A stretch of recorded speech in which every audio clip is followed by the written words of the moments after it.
show, which is called Norm. Coincidence? You be the judge. It airs Friday nights on ABC. Please welcome Norm Macdonald.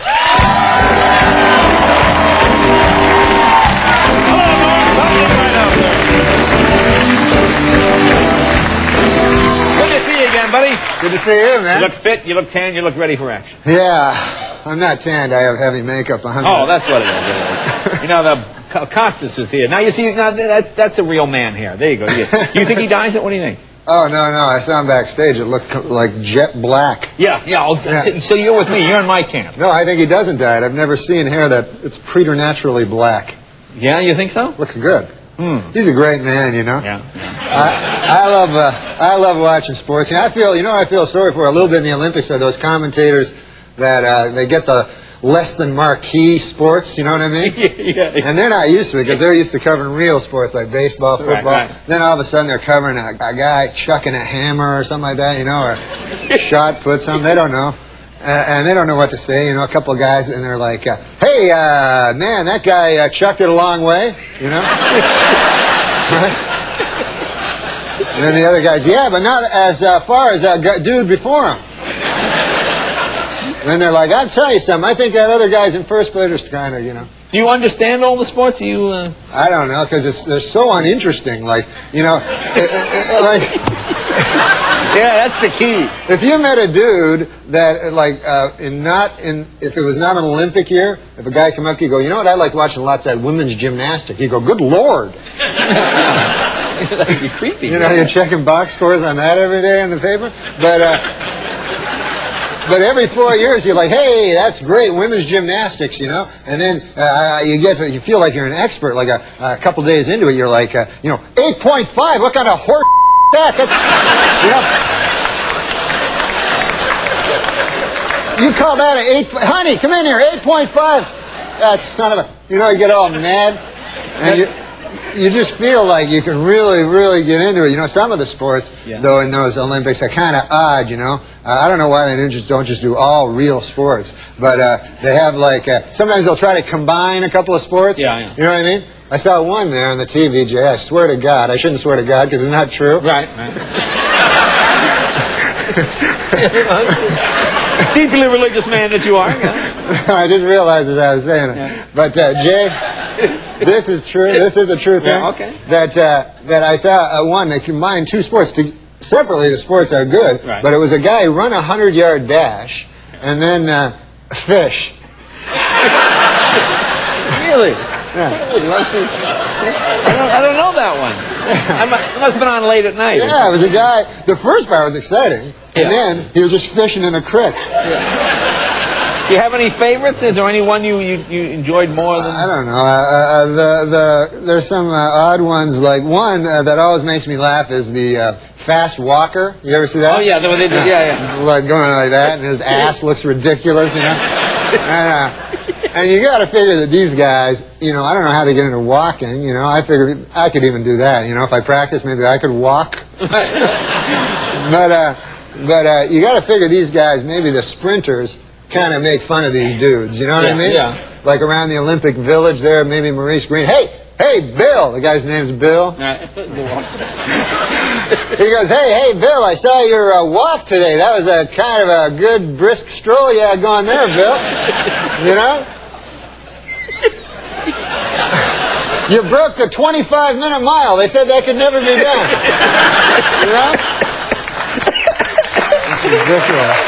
Now you had a story about living in New York. One more thing. Oh, yeah, one more sport? This is the weirdest sport I saw. A guy shooting a gun. They had a thing where it was like a target, right? Right. And the guy goes like this, and he shoots the gun, right.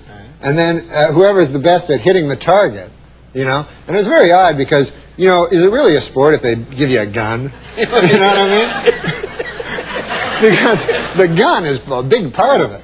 You know? Yeah. Like the speed of the bullet and everything, you know? That mostly comes from the gun. Right. It's the gun. And also, I'll tell you something else. The judges, they don't like giving a bad score to a dude holding a gun. Yeah, he can't. Yeah. You know? They're deciding their score. I don't know. Maybe an 8-6. And then the guy's going, what? Come on, man. What do you... What's my... What can you tell me about New York?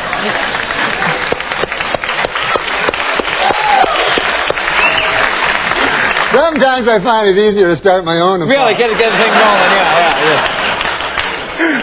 What was the homeless guy? You started to tell me a story. Oh, yeah, before. I was going to tell you that. I had a homeless guy that was in my apartment in New York. You know, I lived in a nice walk-up. It's called a walk-up in New York. There's no elevators. The idea is you walk up, and that way it's easier to get, like, knifed and raped and so forth. We have no doorman, you know. Right. So a lot of times you'll go up, you'll walk up, and then there'll be a guy in the end, and then you run, you know. So anyways, there was a homeless guy that was always in front of my apartment, and I grew a kind. He'd always be real friendly. They're very one of the only gentlemanly people left are the homeless, I find. Really? They're very nice to you. They're like, sir. They call you sir, you know. And you could be anybody, but they're like, sir, could you find it in your heart to give me $1? And I always give the guy every day. I give the guy $1. I think he was saving up for crack or something, so I would give the guy $1. And with the price of crack, you know, you got to give him $1. You got to give him $1. Anything that helps out. So one day there, Jay, I decided to get some delicious Kentucky Fried Chicken to eat. You know, I love that stuff. And I buy my Kentucky Fried Chicken, and this is what happens when I'm in the Kentucky. This is another thing, but when I was in the Kentucky Fried Chicken place, I guess I hadn't been there for a while, right? So I go, hey, man, can I get some of that Kentucky Fried Chicken? So they give me that thing. I go, hey, why don't you throw in some potato salad? The girl behind the desk, she goes, potato salad? Where have you been? But anyway. I guess they don't serve potato salad. They don't have it anymore. Yeah. No. So I get my Kentucky Fried Chicken. I go, man, I'm going to go home, eat this Kentucky Fried Chicken, maybe drink a cup of beer, you know. And that's a good evening for me, you know. So I get home with my thing of Kentucky Fried Chicken. I go up, and the homeless guy's there. I don't have $1 for him. I spend it all on the Kentucky Fried Chicken.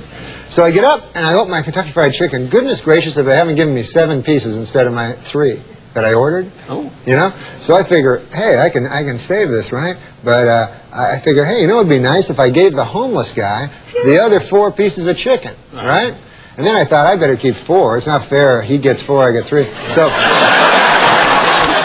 you know, I'm a guy with a home, you know? Right, you got a home. Yeah, so I say, I'll keep 4, I'll bring this guy 3, he'll like that, and I'll give him a couple of beer, you know? So I come down, and I give the guy a couple of beer there, the 3 pieces of chicken, and he's, thank you, sir, thank you very much. And so he's eating them. Then I lock myself out. I forgot my key. I'm locked out of the apartment, you know? So I have to phone a locksmith, and I'm just standing around with this homeless guy, you know? So I say, hey, listen, give me a piece of chicken there, would you? And this guy, he goes like this, he goes, get your own chicken.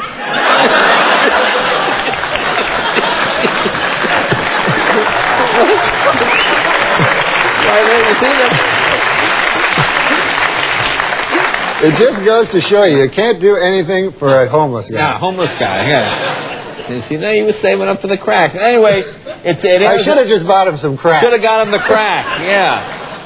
Now, Friday night, start again. What's that? Another season, your 12th season of Norm, right? That's right. 12th year, ladies and gentlemen, Norm Macdonald. Be right back with Reuben Gardner right after this.